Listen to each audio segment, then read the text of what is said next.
World Meitei Council Jiribam District Committee ki Maikei degi Manipur ki Governor Ajay Kumar Valada matam kuina lepnuraba passenger train service amugana senba hobina ba representation among ngasi pisin krohena World Meitei Council Jiribam District Committee ki Vice President Keratana Thadorokpa Cherolamana Phongdorklei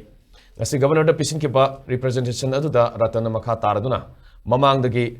Vangai sung pau dagi Silchar masung Khongsang dagi Agartala passenger railway service asigi mathakta anuba train service Jiribam dagi Guwahati su Houdokpinaba governor gi Pukning singsin ke Jiribam dagi Guwahati railway service asi laiba targadi Manipur gi ngamkhai da lairiba Jiribam gi miyam da lalon itik amadi samilon da sakhotpa asauba kanaba ama lakani haina su appeal taruklei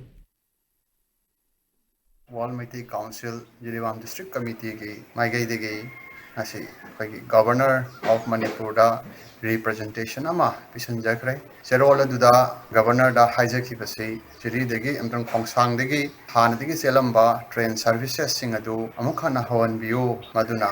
akhoi su thajabadi governor na soidana madu amukha na hawalakani haibasi akhoi gi asirba thajabani loina na han degi selam liba silchar amasung agartala sigi mathakta jiri degi Guwahati phauda sembinana bagi adumasu akhoi na apelam khak tawjakhi maduna jiri da leiriba amsung jiri anak pada leiriba ayamda khudong chaba aya ama pigani